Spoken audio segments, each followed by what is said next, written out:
Les samouraïs sont bien connus. Le Bushido, leur culture et leur code d'honneur rigide sont devenus célèbres grâce à la série télévisée Shogun. Le Bushido fait référence aux samouraïs, les fameux combattants japonais dans le code d'honneur non écrit du Japon féodal. Bushi, guerrier, et Do, danse, sont les deux mots qui composent la phrase. Voix. Cette vertu le caractérise, la justice, le courage, la bonté, la civilité, la vérité, l'honneur et la loyauté. Bushido se traduit littéralement par méthode du guerrier. Cette voie va au-delà de l'entraînement strictement physique du Bushi. Les 7 qualités sont ce qui définit un vrai samouraï. Cela lui donne aussi sa dignité et sa valeur martiale dans son entraînement et dans sa fonction de guerrier. Pause. Cette voie va au-delà de l'entraînement strictement physique du Bushi. Les 7 qualités sont ce qui définit un vrai samouraï. Cela lui donne aussi sa dignité et sa valeur martiale dans son entraînement et dans sa fonction de guerrier. Si ces trucs n'étaient que abstraits, la personne n'aurait jamais dit ceci va au-delà de l'entraînement strictement physique. Outre la partie physique, l'acquisition de ces vertus offre un plus grand champ de réseau magnétique, de protection naturelle aux samouraïs. Le Bushido est un code d'honneur vieux de plusieurs siècles qui se compose de 7 vertus. Le Gi, la justice, la sincérité. Le Yu, le courage. Jin, la compassion. Le Rei, la courtoisie. Le Makoto, la vérité et la sincérité. Meiyo, honneur. Chugi, fidélité et engagement. Dans le code d'honneur du Bushido, c'est la valeur la plus importante. La sincérité permet aux samouraïs d'agir en accord avec ses valeurs de manière raisonnable, d'agir sans hésiter, d'agir promptement et avec force, peu importe si cela signifie sacrifier sa vie, attaquer ou faire d'autres choix difficiles. La structure de base sur laquelle est créée la personnalité du samouraï est appelée Gi. Une personne ne peut devenir un véritable samouraï sans équité et sincérité. Le courage est défini comme la capacité à faire ce qui est juste, malgré les conséquences. Il peut s'agir d'une exclusion sociale, de désavantages personnels ou même d'une menace pour la vie d'une personne. Dans la philosophie du Bushido, le courage nécessite la sincérité. Le samouraï authentique se définissait par son comportement honorable. C'était le point central de sa vie et de sa mort. L'honneur exagéré, ou le fait de se voir trop facilement lésé dans son honneur et d'agir sans délibération était compatible avec d'autres valeurs, comme le Jin, de bonté. Ici, la maîtrise de soi et l'action délibérée ont dû être entraînées encore et encore. Il y a cette vertu dans l'idéologie du Bushido qui a évolué au fil des générations et est finalement devenue le code d'honneur non écrit des samouraïs de la noblesse d'épée japonaise. La voie du guerrier englobe plus qu'un simple entraînement martial. La voie du guerrier englobe plus qu'un simple entraînement martial. Elle façonne et affine le caractère du disciple. Les valeurs du Bushido peuvent également servir de guide bénéfique dans la vie de tous les jours, nous aidant à vivre dans une communauté meilleure, plus honnête et sans peur. Ici, nous avons souvent parlé de la folie, des gens fous. La question est qu'est-ce qui fait que les gens sont fous ou deviennent fous? Nous n'allons pas expliquer le phénomène une autre fois. Sachez simplement que ce qui provoque le phénomène de la folie est différent de ce qu'est la folie.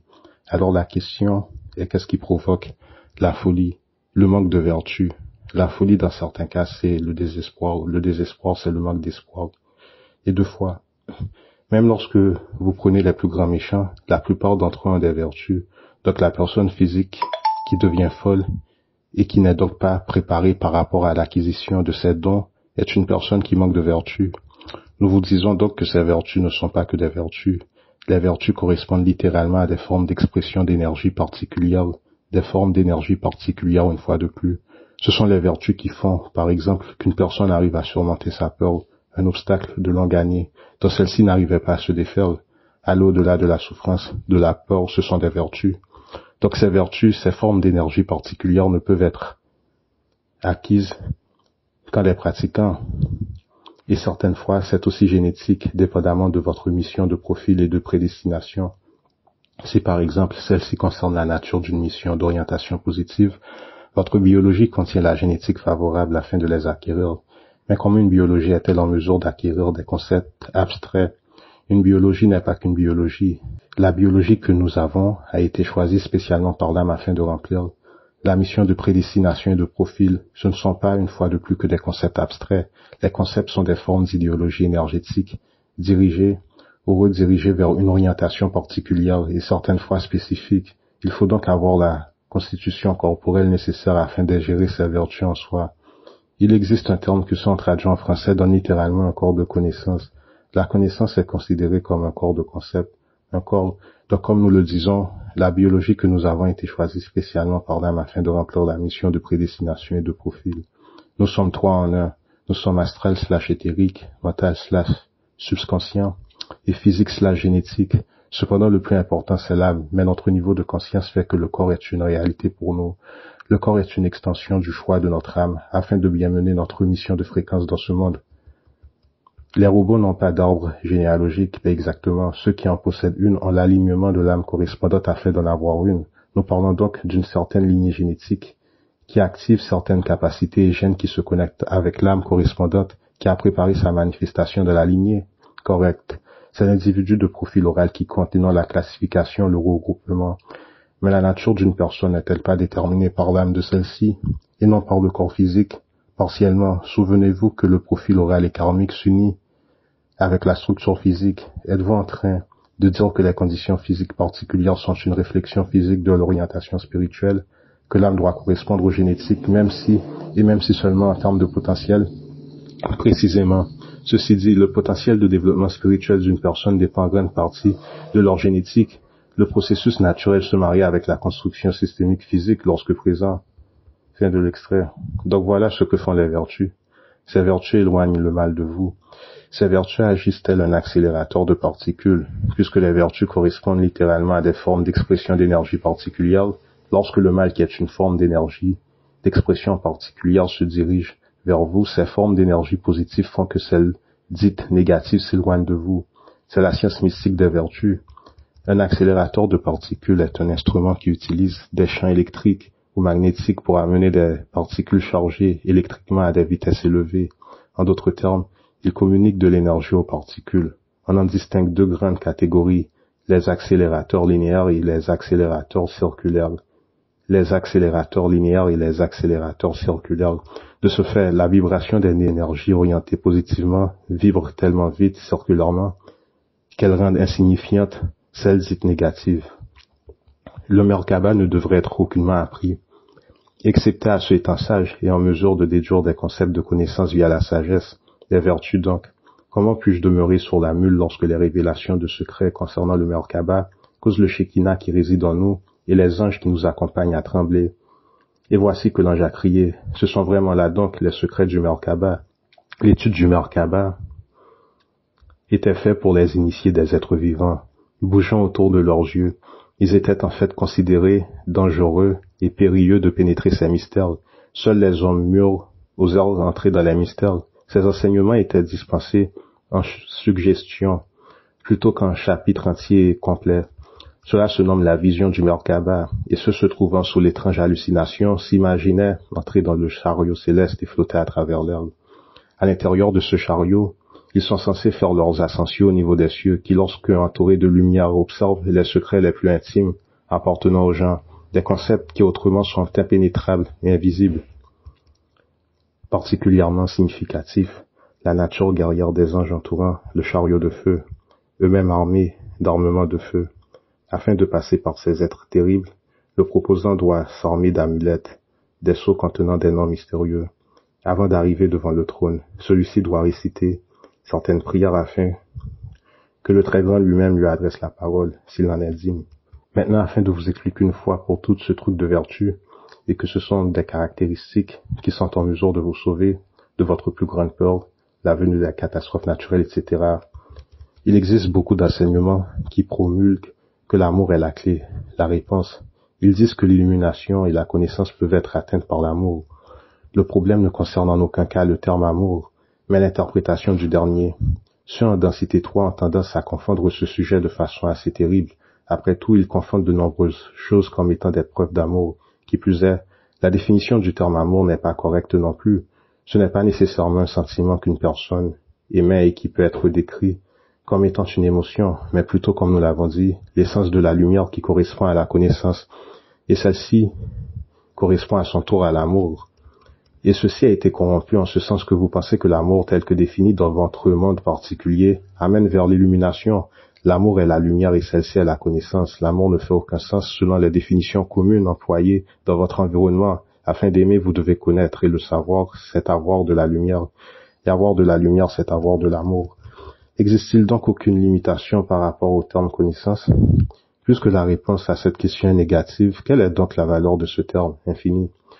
Pouvez-vous concevoir de quelle manière un tel concept vous libère de toute forme de limitation? Faites usage de votre sixième sens afin de concevoir de quelle façon ce terme peut vous procurer tous vos besoins. Si vous pensez minutieusement, vous aurez un aperçu de comment ceci est vrai dans ses formes les plus grandes. Vous avez un aperçu, un avant-goût d'illumination et celle-ci vient de la connaissance. Si vous luttez et aspirez à vous fourvoyer, rassembler, la connaissance, vous vous procurez une forme de protection de toute forme d'événements négatifs sous quelque forme que ce soit. Et savez-vous pourquoi? Le plus de connaissances vous avez, plus de conscience et de savoir vous acquérez. Pour ce qui est de votre protection, comment vous protéger? Éventuellement, cette conscience devient si puissante et englobant qu'il n'existe plus aucun besoin de réaliser des rituels, des tâches afin de vous protéger.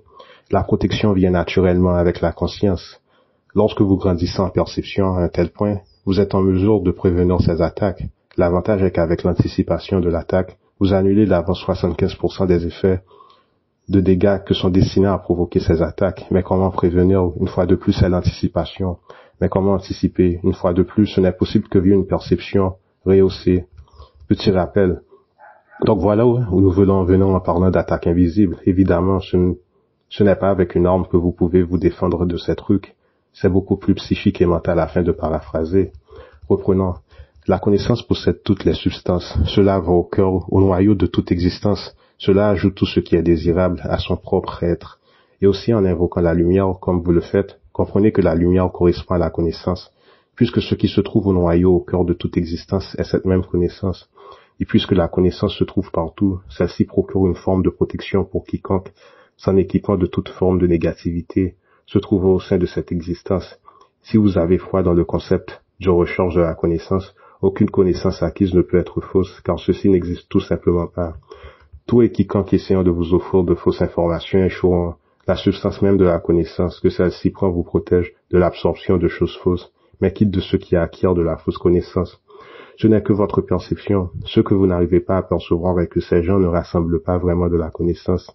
Ces gens sont simplement coincés à un certain point vers leur chemin du progrès et entreprennent une manifestation cachée de ce que vous définissez comme étant de l'obsession. L'obsession n'est pas la connaissance mais la stagnation. Qu'une personne devient obsédée, celle-ci ferme l'absorption et la croissance pour ce qui est de l'évolution de son âme, qui ne peut venir qu'avec l'acquisition de connaissances. Lorsqu'une personne devient obsédée, celle-ci détériore son niveau de protection et se trouve alors ouverte à des problèmes, tragédies et difficultés de tout genre. Fin de cette longue extrait. Donc les valeurs découlent des vertus et celles-ci de la connaissance, la vraie connaissance, foi, amour, justice, vérité et paix.